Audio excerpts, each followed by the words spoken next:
everyone, and welcome to the Sex and Wellness Podcast with Dr. Mary. Today, I am here with the lovely Dr. Arista. She works with us at ResilientRx in Austin, Texas. She's also an orthopedic and pelvic floor physical therapist. So excited to have you here, even though you work here. I'm excited to get to have a conversation and Yeah. share it because I think we talk about a lot of interesting and fun things together. So it'll be cool for people to get to have an in. Yes, because there's so much that you and I just align with a lot in understanding the human body as a whole. Yeah. And so today we're going to be talking more about understanding how to really get to the root cause of chronic conditions. And that can be through the mind, body, and spirit. And today we've focused a lot in the past episodes on the mind and body. And what we're going to also do today is talk more about, other things that can impact your health that maybe you're not aware of, and how that affects your nervous system and what you can do to really help you achieve the best health results. Because in our current healthcare system, these are things that we don't talk about. But we're going to go ahead and jump into that. So, yeah. So you want to go ahead and talk about, we were talking about in my previous podcast, I've talked about chronic pain and chronic fatigue, but today we're just kind of talking about ongoing, these chronic conditions that a lot of people are just in limbo with. Yeah. Right? Yeah. I feel like it's well described. So many people are on their health journey and that looks different for everybody. But, people's symptom presentation can be different. For me, it might be eczema. For you, maybe it's chronic fatigue. Yeah. Or someone has digestive issues. But the commonality is that we're all trying to figure out what's the root behind this, what's contributing, and how do we live with it in a managed way? Because it's not something that just goes away. But I think that when you look at it as the body's way of talking to you to let you know that something's off, then you can almost flip it and see it as a helpful sort of message of oh, this is how my body's responding. So it's sort of learning to read the symptoms and recognize what it means. I think that's put perfect, because we've thought about it in the past, and even myself, when I've had anxiety or something, I'm like, why do I have this? Versus, well, what is my, we have the conscious brain, which is allowing me to have my conversation and talking to you. And my subconscious brain are my inner thoughts and feelings and beliefs. And so, but then it's also the rest of the body that causes my heart to pump, my respiratory system, breathing, and different things like that. And when our body is speaking to us, the only way it can speak to us is through symptoms. Yeah. Because it doesn't have a voice. I mean, that'd be nice. Yeah. Well, it does maybe have a voice, which could be called the intuition. Yes. But it's really hard to listen to it since we are not trained to listen to it. From kids, we're told to ignore it and that someone external to us knows what's best for us, or that we should do what society says, we should fit in. And that may go against what our intuition is telling us. Well, for sure. I mean, that goes with the gaslighting episode that I did with Dr. Ali, because what happens is that even just as women in society, it's just hey, let's kind of not ask questions and just kind of keep the peace. Don't cause any riffraff. I don't know what that means. But the point is that we're taught to not advocate for ourselves, and we don't want to upset somebody. But at the same time, it's also your life. And it's really important that we can understand a bit more about these things. So that way, when you have an intuition, you can work to really pump that muscle of understanding it. Because I think it's confusing with anxiety, because how do you know it's your anxiety talking versus your intuition? What do you think about that? Yeah, I think it's a skill to be developed to tune your ear to listen to your intuition. I was listening to someone talk about describing intuition and the voice that you receive. And so you can think of ego as being sort of brain-centered, a lot more cognitive thought. And it comes with a lot of explanations, you should do this because, or a judgment, oh, that, you shouldn't be doing that because it's bad. And it comes with these longer like rationales where intuition doesn't give you an explanation. And Just a feeling. it's a feeling and it's short. And it's like, I don't want to do that. And, or, you know, and a lot of times it's painful to hear, or it's not what you want to hear. So it's easier to ignore, and it's really silent. It's like really quiet. And so if you're trying to tune in and listen to intuition, it's not like this loud thing of like, oh, well, I should go to that meeting because I said I would, and I know everyone's going to be expecting me there. And the intuition is going to be more of like you're feeling really unwell, and I don't want to. Like this sort of like quiet hum of like something coming more from the body rather than from the head. Yeah. I feel like I've ignored it so many times in so many different aspects, and especially in health and relationships and business. This goes kind of all over, and understanding that if you're constantly doing things that make that gut feeling be like, I shouldn't be doing this, but I'm doing it because this person. And so you've taken your locus of control and given it externally. And once you do, that's when a lot of things can shift. Yeah. And you can build resentment, or you can have anxiety, or these things. And it's just that underlying feeling that, and the other thing is too, is we live in such a culture where it's go, go, go, that people once hypothetically, like, or just kind of generally speaking, we wake up, we look at our iPhones, we are like, I don't know, listening to podcasts, or, oh, sorry, but you can listen to this podcast. Or my point is, like, we're constantly distracting ourselves, and we go to work, and then we come back, and then maybe we go out to dinner with friends, and then we come home and we're on our phone, and there's no time for you to take a second and listen to your intuition. The check-in. Yeah. Yeah. And so if you don't know it, then how do you know to even look for it? Yeah. I think that the major first step is awareness, like cultivating a sense of awareness where you are checking in and giving yourself space to have a moment of quiet, because you will not hear it if you're busying your mind with all of the sensory stimulation of like the going that you were just talking about. So I think it's something that we don't give ourselves. One of the questions I ask people a lot of times is, how often in your day, or if any, do you give yourself a moment of true quiet without screen, without a checklist in front of you or a conversation with someone, just you, and not thinking about what you need to be doing, but just you in silence and like feeling what's coming up in your body? Yeah. Because the thing too is, the more we ignore our intuition and it starts quiet, the message has to get louder because something's misaligned. And if this comes back to the body, mind, and spirit, sort of the spirit aspect of it, we have within us a direction of where our spirit knows it wants to go. And when we're misaligned, our body tells us. But if we're not listening, that message gets louder and louder. And when it comes to symptoms, which is how the body speaks to us, it's going to wait until the volume's turned all the way up till we have to listen. We finally realize like, oh, I have to put my stuff down because this problem has gotten bad enough that I can't do what I was doing before and ignore it. And so as we unwind and we get better at listening, we also have to tune to like, okay, the problem's not as loud. So we have to get better at listening when it's quieter. Yeah, but that's a skill, right?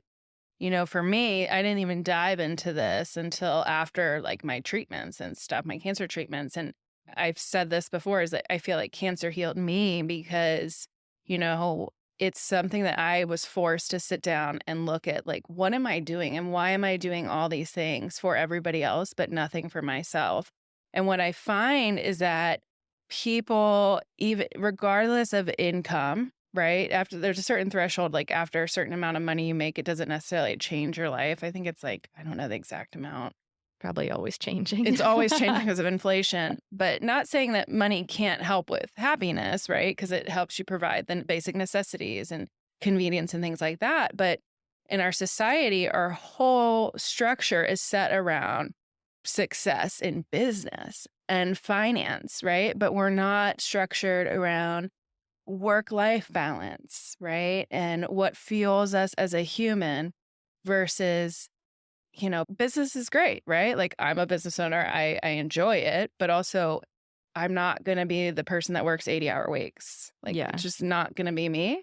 Could I accelerate the growth? Sure, but at the expense of my health, which I can't get that back, right? We can't get health and we can likely get health back, but at what expense?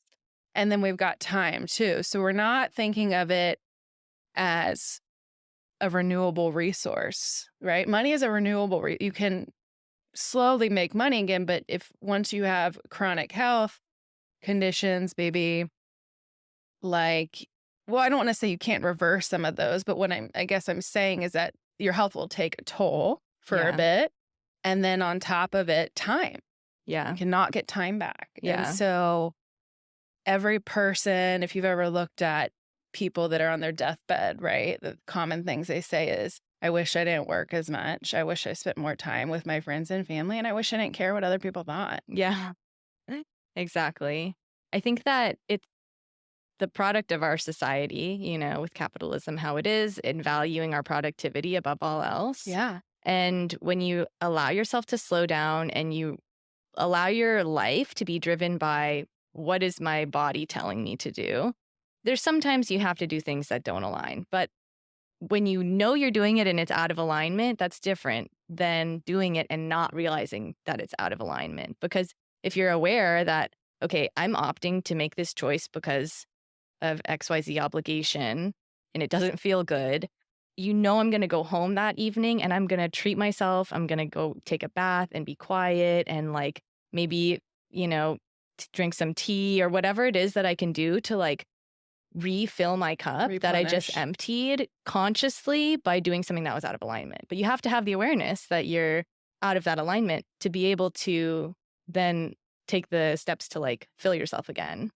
Well, it's our value system, especially, you know, we're just kind of expected to go, go, go. Refilling your cup in the past has been kind of taught as selfish or, you know, when I start lazy, Yeah. right? And I still feel that in my brain when I'm like, you know, Saturday did all this cleaning around the house to reorganize it. And then Sunday, everything was everywhere. And I was like, I don't have the energy to do this. This isn't something I'm feeling like I need to do right now. And so I'll wait, you know, versus there are times where you do push through, right? To an Yeah. extent, because you're like, okay, well, if I had people staying at my house, like, right, like I'd have to be like, okay, just rest a little bit, but then you got to get stuff done.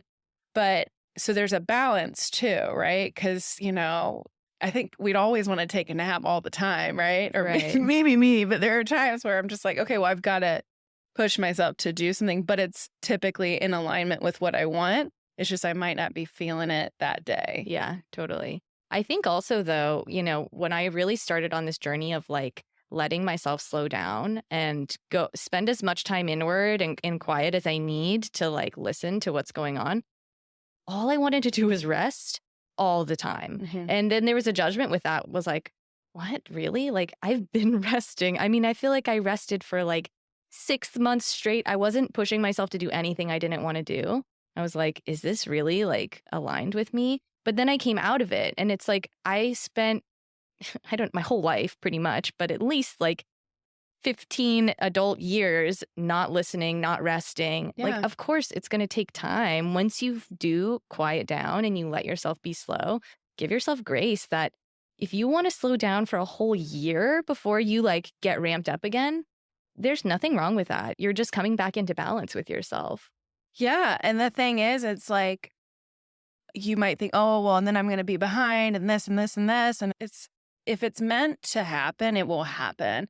And I never knew what the term aligned meant because I'd heard so many people, and, you know, Austin tends to have a lot of alternative, you know, health approaches, right? And so I'd always heard people say, oh, align. I'm like, what the F does that mean? Like, I don't even know what that means.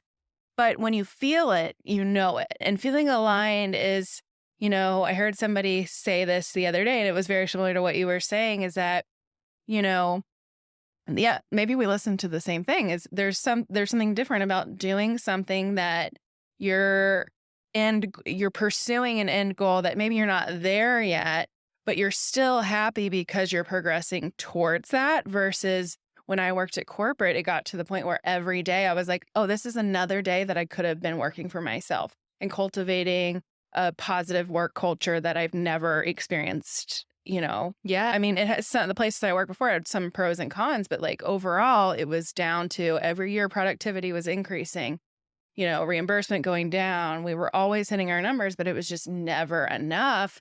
And the culture was about pleasing physicians and pleasing patients, and then forget about the staff. How are we not realizing this? And I think that's also something that businesses are starting to recognize now post COVID, because people Yeah. aren't tolerating more BS like they were Exactly. before. Yeah. I think that's one of the gems that we see that's come out of COVID is it forced that slowdown for people to Yeah. have the opportunity to have a moment of self-reflection. It's when it happened for me too. And in that time of slowing down, it disturbs the pattern and it allows you to feel like, what do I really want to be doing? Yeah. And you don't just get on this autopilot of like, I'm going to keep, doing this same job because it's the path of least resistance, but rather like, no, actually, I realized like I really don't want to go back to that. And there's something else inside me that is like telling me that it wants to be fostered, like I want to work in this other sector or for a different kind of company that brings more good into the world, like you're saying. Yeah. Yeah. It's definitely something that I find that for me, I find that if I see somebody doing something and I'm jealous, or like a jealousy, or like, ugh, why is that person doing that? I automatically think, okay, I want to be doing that, and I'm just jealous that they're doing it. And so instead of just living in that jealousy or whatever phase, I recognize it and I'm like, okay, but also, why am I that way? And so we can start even using our emotions too and how we're reacting to things. Because if we're constantly negative about a certain topic, it's like, well, maybe we should dive into that a little bit and kind of figure out, why am I that way?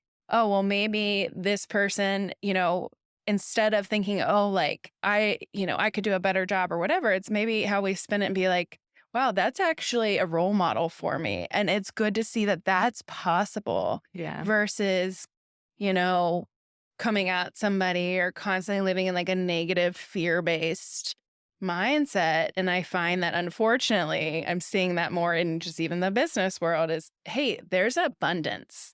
If we focus on that, there's more happiness, there's more alignment, right? And all these things. And alignment just feels like you're at peace with where you're at and what you're doing.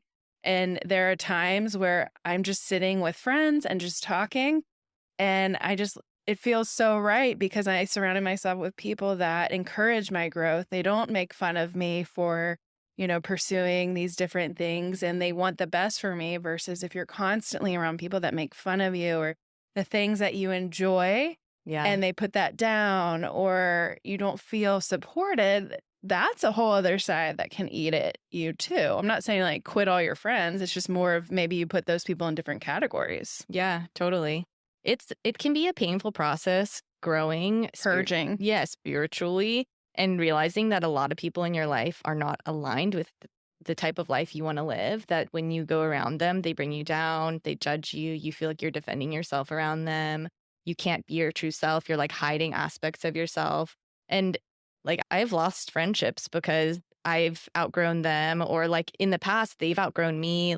And it's a part of life, which is painful. And when you're the one it can be isolating to be like growing to another level of like, wow, I'm really living more closely aligned to who I truly feel like I am. And the people around me don't see me as that. Who am I supposed to be around who will like witness me in this transformation and make me feel seen and supported and not judge me for they think I should be a certain type of way because that's how they've known me in the past. Yeah. And that's like you were saying, like community is so important and we shouldn't be pushing away people who are, if you see someone, for me, my goal was like learning to twerk, and seeing someone twerking would bring up this like a lot of feelings like, oh my gosh, why are they like doing why are that? they doing that? And Yeah. exactly the mindset you said of like, well, what is it that they have that allows them to do that I don't have? It's like a level of self-confidence or a level of like showing up as they are Yeah. and turning that person into a mentor.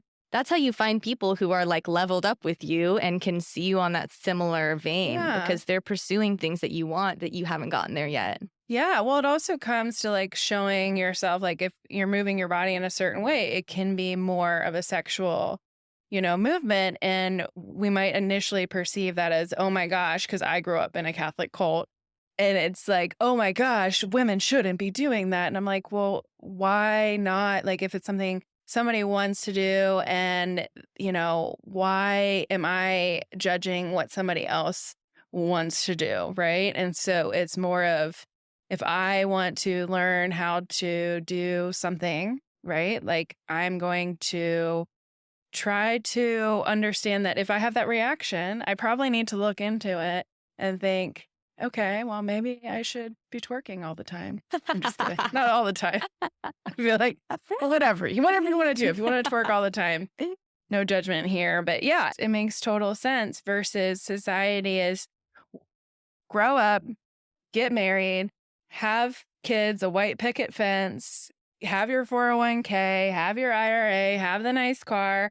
And then before you know it, your life's, you make it to like your 60s or 70s and you're like, I didn't do anything I wanted to do. I did what society was. And Yeah. to me, I've worked with patients of all over, all types of wealth. And it doesn't matter because they'll say, okay, well, I thought once I hit this, my whole life would change, and nothing changed. Yeah. Like, I still have this strained relationship with my sibling. I still have this issue with my parents.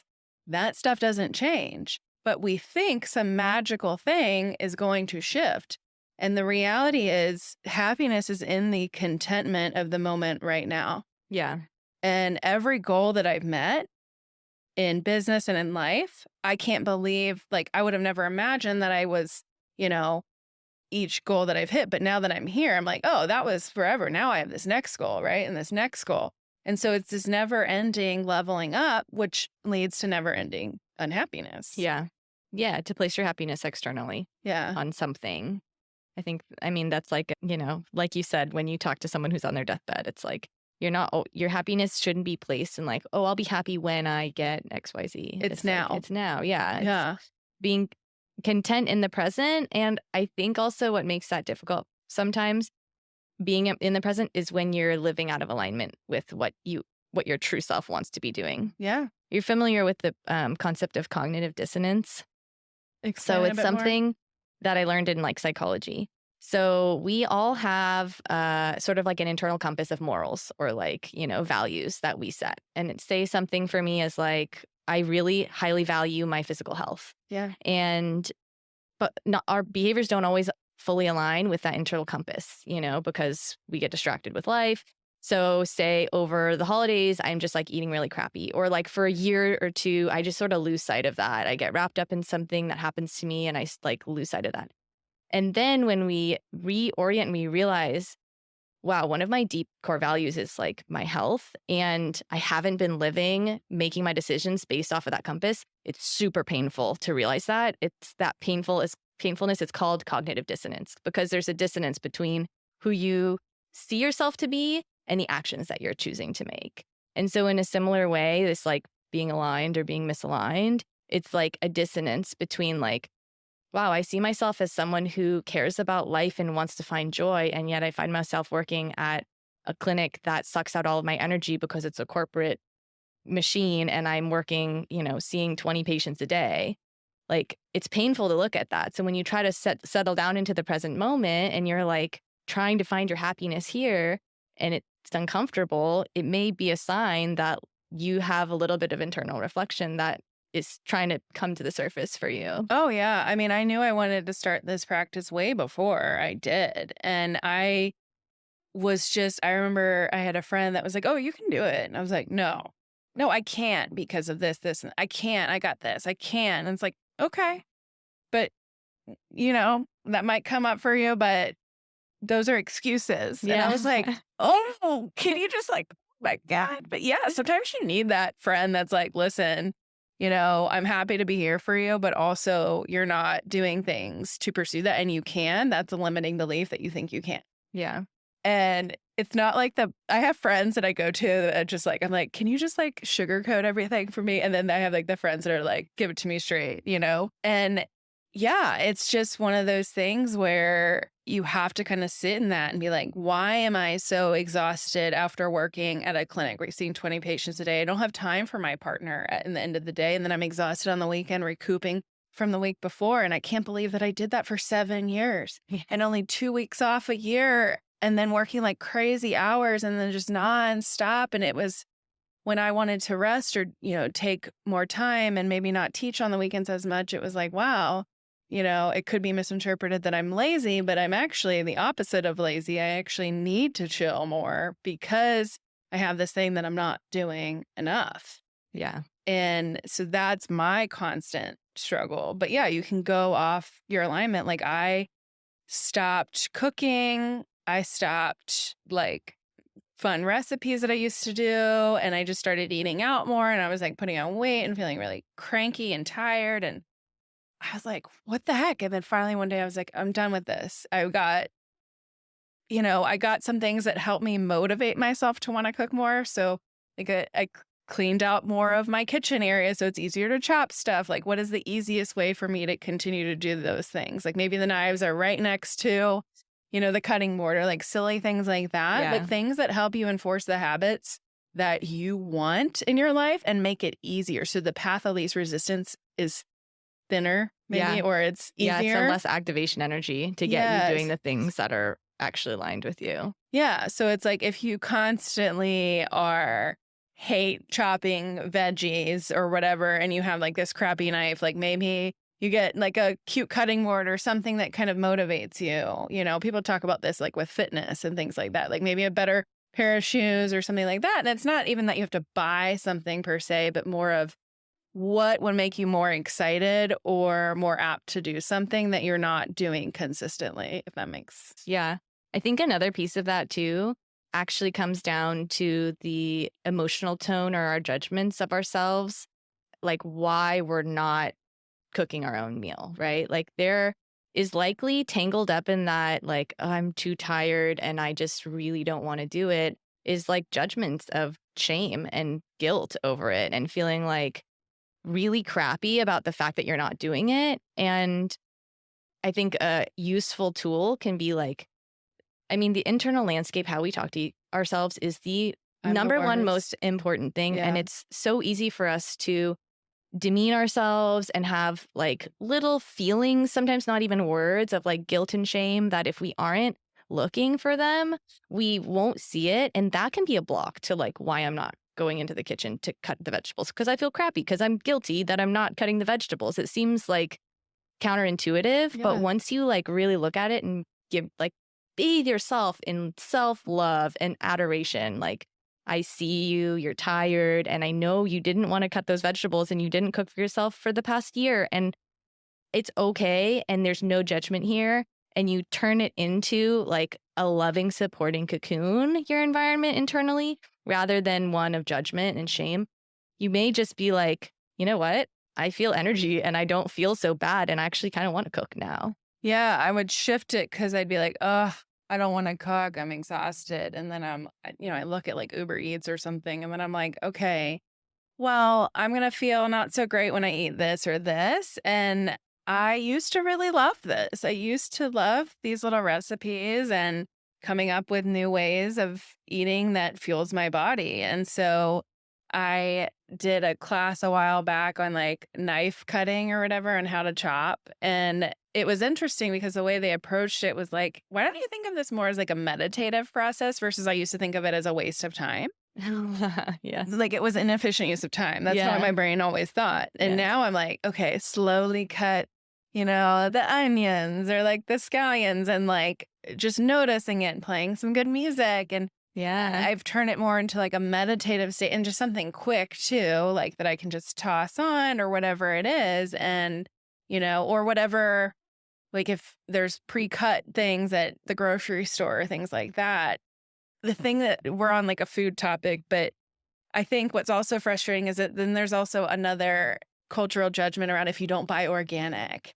and then this and this, and then, you should be doing this and you shouldn't be doing that. And I'm like, oh my God, can we just like give people a beat to just do their best? Yeah. Like if you need frozen veggies, just get frozen veggies, Yeah, totally. Yeah, something that I agree about the organic thing. Like sometimes I don't buy organic veggies because the blueberries are like $8 for a small pint. And I'm like, I'm sure they're still getting fertilizer from like the wind. Yeah, or I just won't get the blueberries that day, I'll just like wait Costco. till they're on sale. Costco has everything. Or if you're going to get organic, I got a huge thing of strawberries for like $7. Yeah, I know. Costco is the way. I know. Just a Costco membership. Ad for Costco.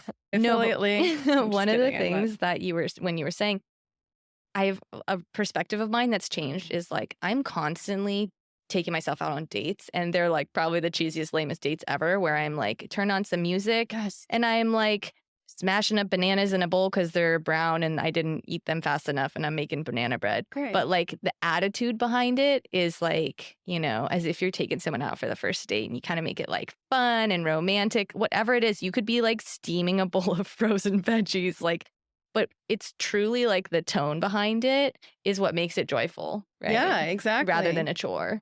Well, I think that's also something, you recently got married. Congrats.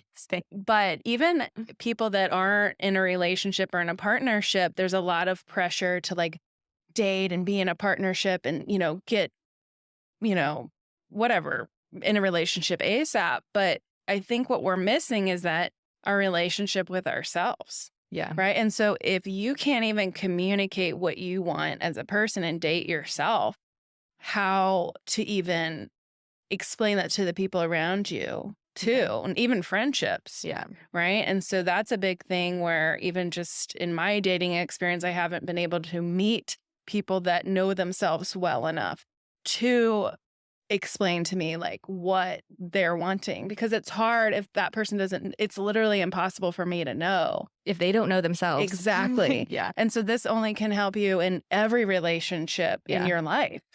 100%. And if you're good at something, like, and this is what you need in a relationship, or this is what you need when you're sad, or like like maybe you want advice or maybe you don't want advice. Some people just want quiet. Like, what are those things that you want in dating yourself, even if you are in a partnership? Yeah, totally.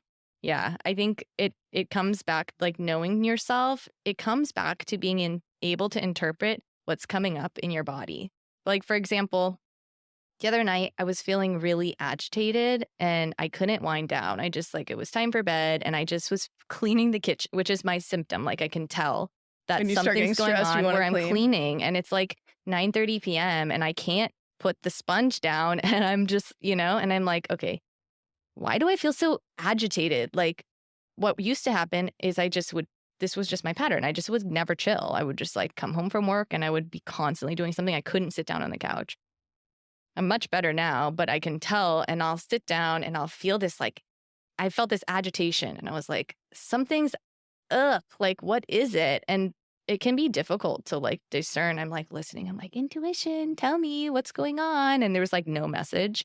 I was like, okay, well, I need to get quieter to hear the message. And so I sat and I did some breathing, and then the agitation just subsided on its own. And I was like, oh, I think I just needed to regulate my nervous system, and I was stuck in that sympathetic state. So it's that awareness. It doesn't always come in a message, but it's just the willingness to have a curiosity of recognizing something's off. I'm not myself, and I need a minute to figure it out. And then it comes back to the body connection that you were talking about in your other podcast with Dr. Ali, I think, but regulating the nervous system. And there's so many techniques for doing that, but breath work is one of the major ones that you have access to anywhere that you are. And there's many things that can regulate your nervous system, and it's different for different people, but going on a walk outside, like you said, always helps, even if you don't think it'll help. Yeah. And unless it's 120 degrees like in Texas. But yes. Yeah. Yeah. Maybe find a patch of shade and sit quietly. Yeah. It's just oh, yeah. Yeah. But I feel when you think about spiritual misalignment and nervous system regulation, they're tied. They're one and the same. Yeah. Yeah. Yeah. And it's it's also even just thinking about like your senses. Like I am very sensitive to sound. And so every time I go to the airport, I am like the most agitated human.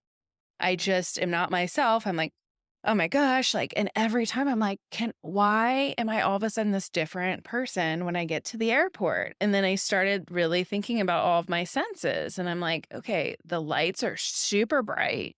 And so I know bright lights is a big one, but sound is like my number one. So I was like, okay, well, let me shift this a bit. So maybe the one thing I can control is like putting like some earplugs in or something to cover my sound in my ears. And it was just like, oh my God, my nervous system was just significantly lowered. And even when I was traveling, I had like too much coffee and like not enough sleep when I was traveling by myself in Portugal. And I was in an airport, I didn't know anybody, and my nervous system was heightened. And all of a sudden, I was just like, oh my God, I'm by myself in Europe.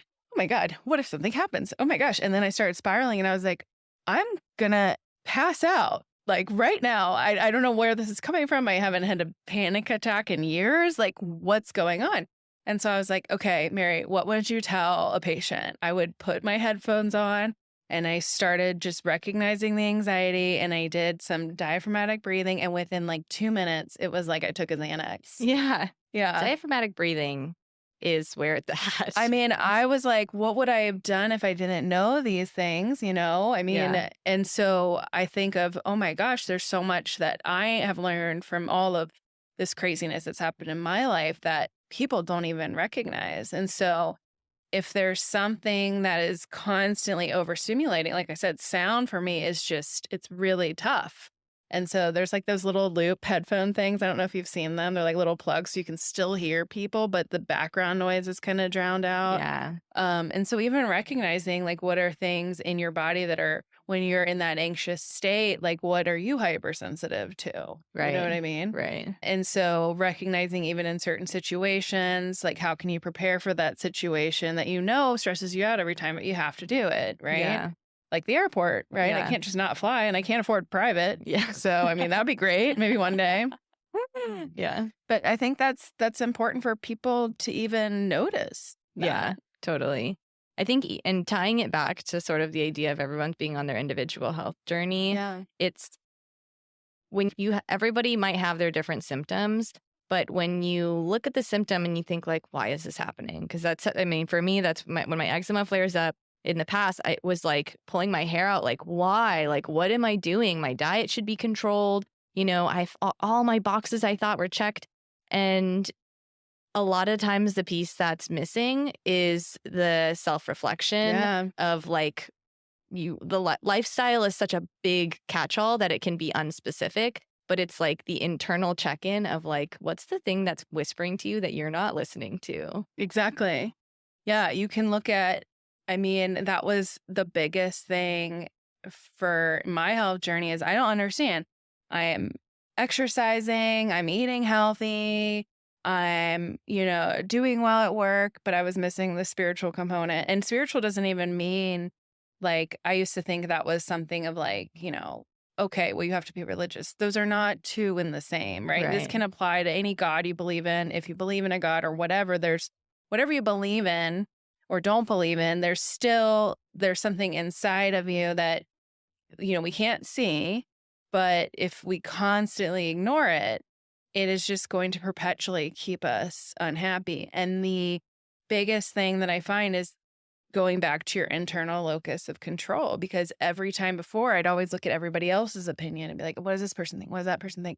And I get all these different messages and I kept looking externally because I didn't know how to look and I didn't know that was a thing. Yeah. That's something that as I've grown spiritually and it just in my connection with myself, I've actually stopped asking for advice so much. Like there's times when I like really need to run something by a friend or my sister or something, but like in the past, anything that would come up, I would like run to all my sources Yeah, and be like, same. this is what's happening.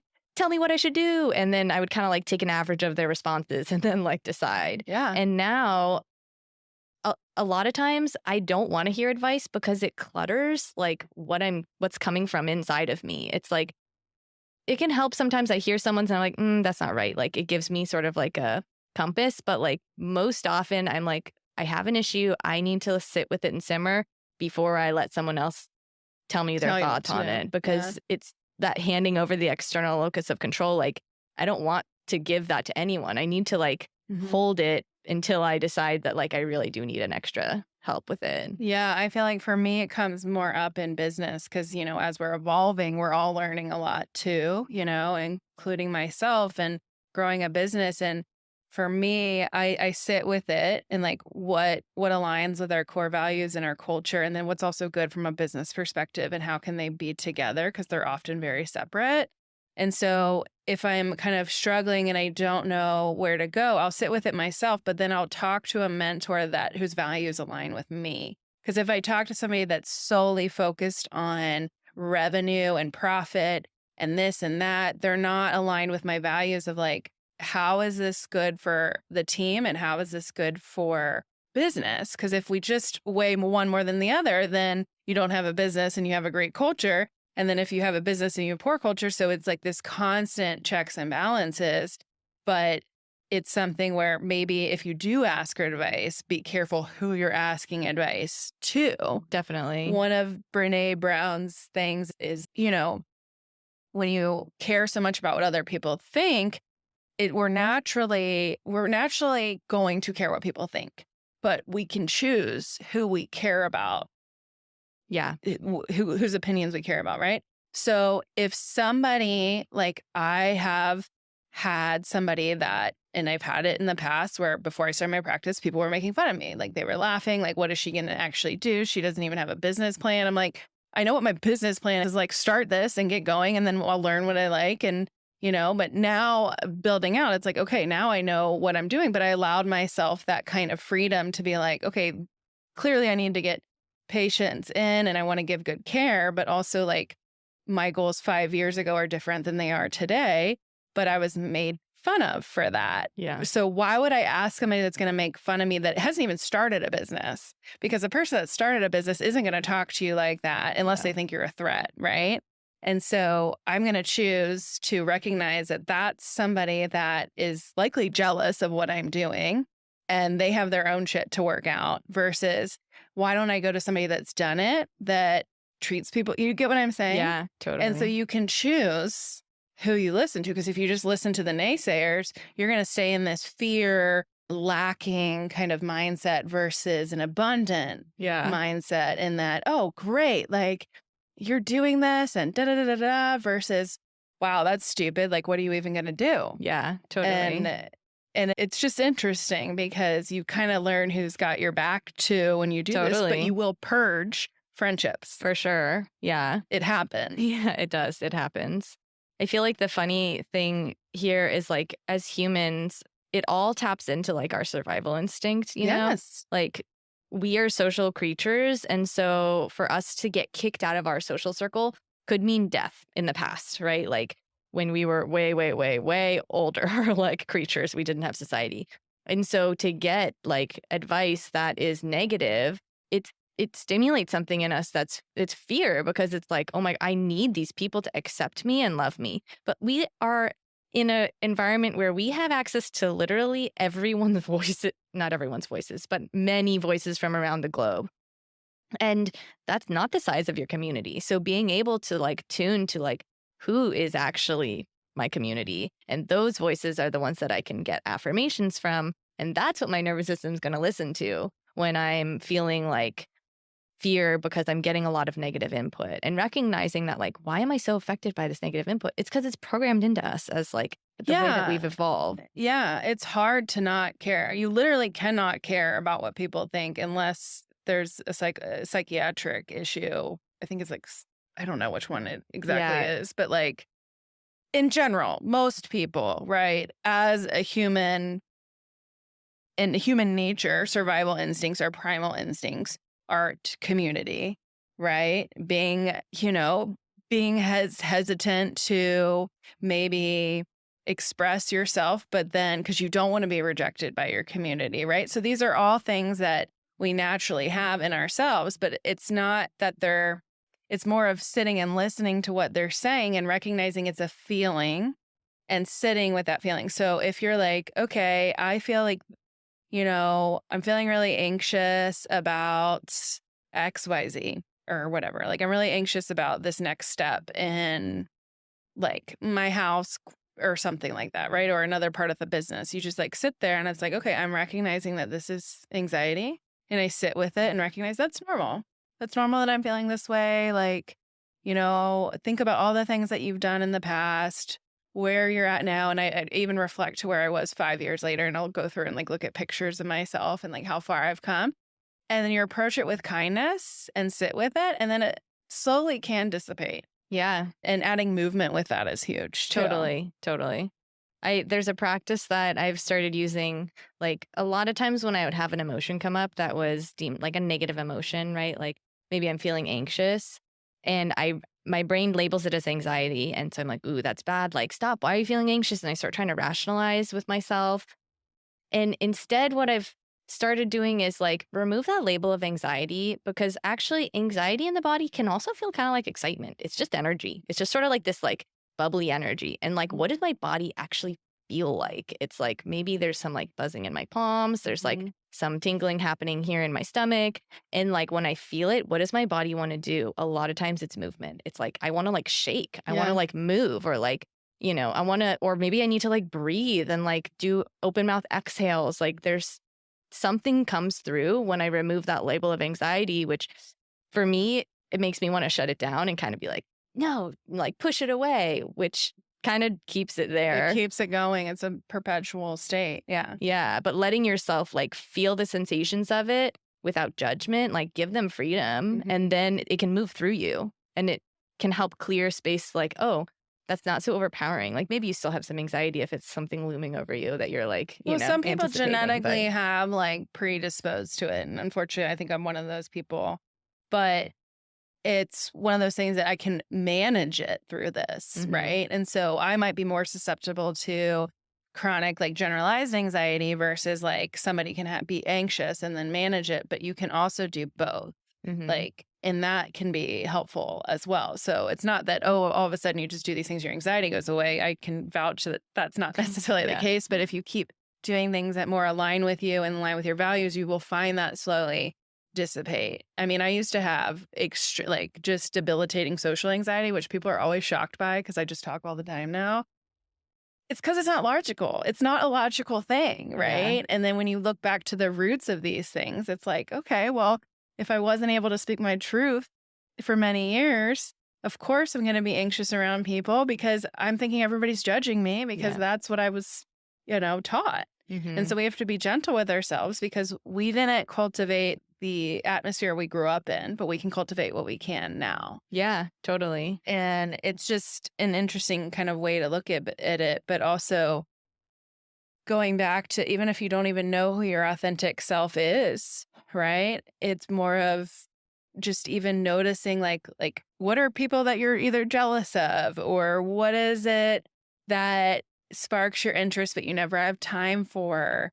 What is it that you used to do as a kid that you really enjoyed that you just stopped, right? And so kind of reflecting and just even thinking about those kinds of things. Yeah, what is it that scares you? Yes. Like what's like the most terrifying thing, the idea for you to do? For me, it was stand-up comedy, and like now I'm doing it, but it was so scary, the thought of it. But I was like, okay, that means I need to do it. Shit. Yeah.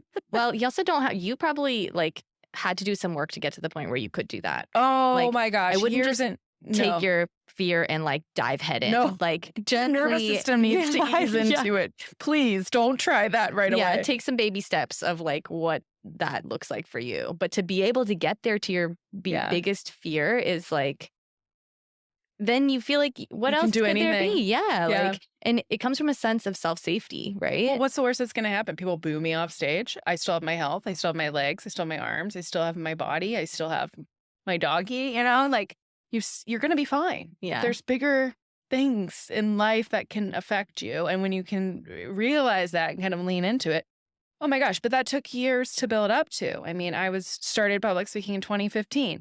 And so it has taken, 8 years to get to a point where I'm still get nervous, but nothing. I would feel like I was going to pass out because I was so nervous about it. But you just flex that muscle over and over and over. And eventually you don't even realize that you're doing it. I mean, think about the first patient you ever treated as a PT. Yeah, I know.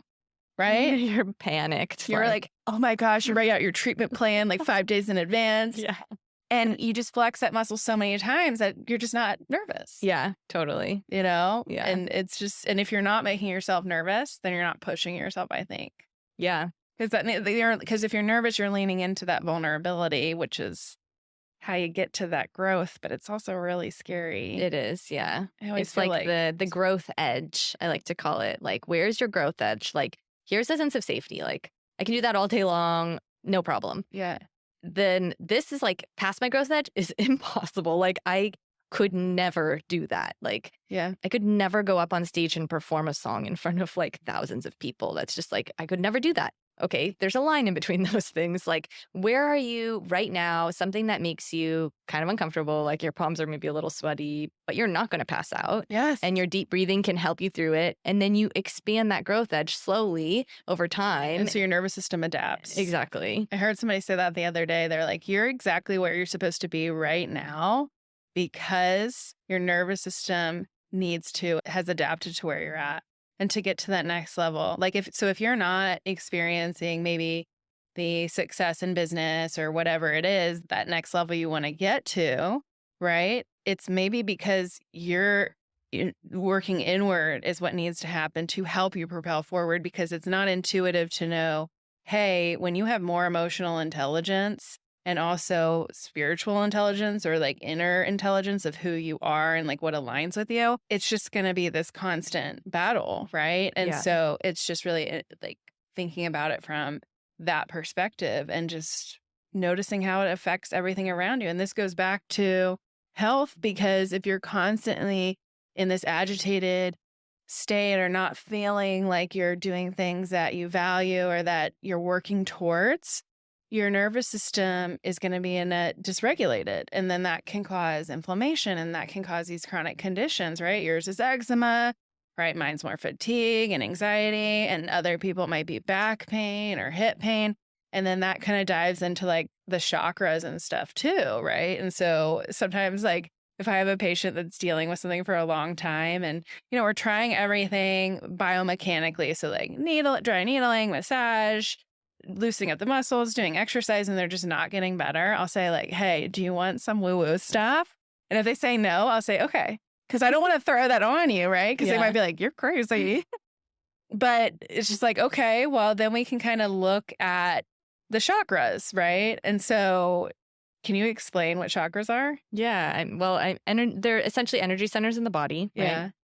And each one recognizes like a different sort of energy. So like your root chakra, kind of located in the pelvis sacral area, represents safety, right? Yeah. So that is, pelvic floor therapists, that's what we deal with a lot. Yeah. And it goes back to that evolutionary sense of safety a lot of times, whereas children were conditioned that maybe our parents talked a lot about how we didn't have enough money and we were not going to make it. Or, you got a lot of judgment from your peers and you felt like you weren't safe at school, whatever it is, like our sense of safety is very deeply rooted. It's foundational. And so it can be seen as like an energy blockage through the chakra, but it can also be seen as like lack of sense of safety that causes like tension through the pelvic floor. And that can cause all sorts of issues.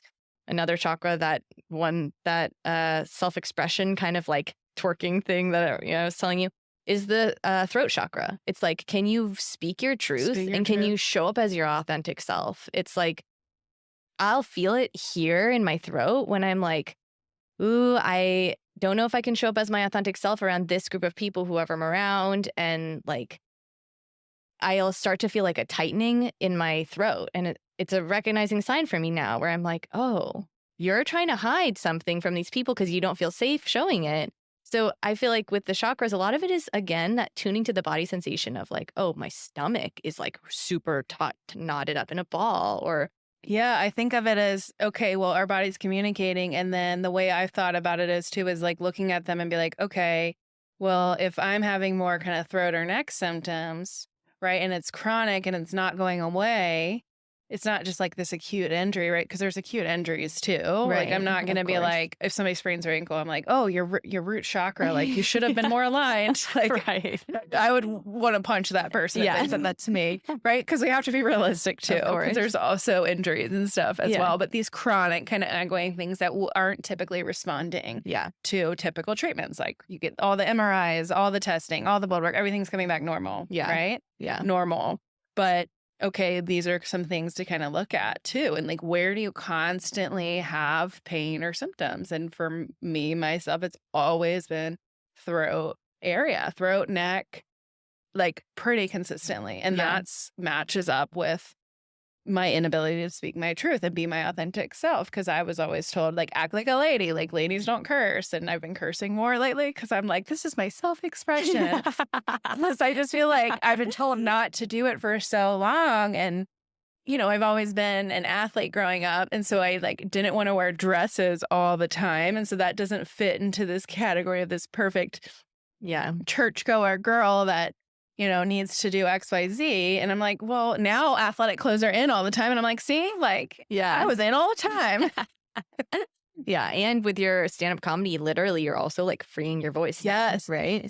Yes. It's really cool. And you can find out too when you're doing something in general, how you feel after. Like that energy, like how you're feeling during, like time flies when you're doing it and you feel like a boost of energy. That's when you know you're doing stuff that you value, Yeah. right? And versus if you're coming from something and you feel really drained, okay, well, maybe, I mean, you could be exhausted, right? But also, well, what was that? Why were you drained, right? And how can you, you know, find things that fuel you up? So my motto is if it's a fuck yeah, if it's not a fuck yeah, then it's a no, Yeah. because I want to be excited. And obviously, this is like more, you know, there's certain things that aren't always like super exciting, and that's just life. But if there's external things like going to a party or a social event or something like that, and I'm like, I don't really ever feel energized when I go here. Or maybe I am tired and I just don't want to go somewhere. So I'm not going to push myself, even though I like those people. I'm just tired. Yeah. And so it's kind of listening to your own value system and even recognizing, like, what is your value system? And Yeah. you might not even know. Yeah, totally. I think the other part of like, I was just thinking when you get tired from doing an activity, maybe you've chosen that like, oh, I want to get better at this example of like stand-up comedy. I want to be able to speaking my truth, and you go and you're super tired when you go home. It may be beyond your growth edge too. You may be pushing yourself too far. Because your nervous system was so heightened that it crashed. Yeah. But like you maybe like first give yourself grace and like always tend to your nervous system without guilt about having to take the time for yourself, Mhm. but also recognize like, okay, where is the right level for me to be like pushing myself? Yeah, or maybe it's something where you're exhausted the first time and then you try it again and maybe you're a little less exhausted. So maybe just more kind of checking in and being like, if you're constantly like going to this point where you're just like completely beat, Yeah. okay, it probably is too much, you know? Yeah. Because there are certain public speaking events I just like become exhausted by, but I still love it. But I was also like, ooh, like, why was I so nervous for that one? But also, if I don't keep doing this, then I'm never gonna like habituate or adapt or whatever Yeah. the term is to it. So my nervous system gets used to it. Yeah. So really, it just comes down to like listening to your body. Yeah. over Always and just over. checking in. So Yeah. if there's one thing people can take away today, what would you say it would be? I think when you look at managing a chronic condition, Mhm. it's a lot of learning your internal landscape. It's just the more you can quiet down and listen and attune. Attuning is just like listening to quiet messages that your body are sending to you and then acting on them, not just listening and ignoring. That's how it can be an extra piece in managing a chronic condition. And For sure. it's probably one of the more missed pieces because it's so quiet. Oh, it's a huge piece that's missing. But even, yeah, just even just recognizing it to start, like, you don't even have to maybe even do, I mean, don't ignore it, but also like you may not have to act on it today, but maybe even just recognizing it's the first step, right? Yeah. Because to me, it's whatever we can do to get people the path of least resistance, they are more likely to do it. We know this kind of as humans, right? If I had never done public speaking and my goal tomorrow was to stand up on stage and do stand-up comedy, I would die, right? I would die. Just dead. So I wouldn't do that because the gap is so far, right? And that's also what it's like sometimes, even when they really want to start their own business, but they're scared, or they don't want to do XYZ because they're scared. It's like, okay, well, what can you do that turns that needle forward to get you to kind of that point? Like maybe you're afraid of dancing in public. So maybe just dance in private to start. Yeah, totally. Right. Yeah. And then maybe you just like kind of, I don't know, do a quick dance in front of friends when they're not like, I don't know, like something silly. And then you just like keep kind of habitually doing that. And then the nervous system kind of adapts and builds another pathway to help you feel less weird about it. Totally. And give yourself grace and love along the way. That's just like the most important piece, is like allow yourself to slow down as much as you need without judgment. Yeah. And recognizing that everybody feels weird when they try something new. Everybody feels weird. And if you don't feel weird, you're not pushing yourself, because it's that weird feeling. Like when I push myself and I'm highly uncomfortable, like I remember just like the first time just like walking up and just talking, I was like, I feel so stupid. Oh my gosh, I just want to like crawl into a ball. And then I was like, that means that I need to just take myself and just be. And if anybody says that it's easy, it's not true. Nobody is fearless. Yeah. Nobody is fearless. They just lean into the fear. Yeah, it's true. So it's like, you know, when we're training people on balance exercises, if you are doing something for balance and you're not wobbling, you're actually not training. Exactly. So you have to get into those wobbles to like grow, right? Yeah. So keep pushing your growth edge gently and tend to your nervous system along the way. Perfect. Well, thank you, Arista. And we will tag her Instagram so you guys can follow her as well. And we will talk to you guys soon.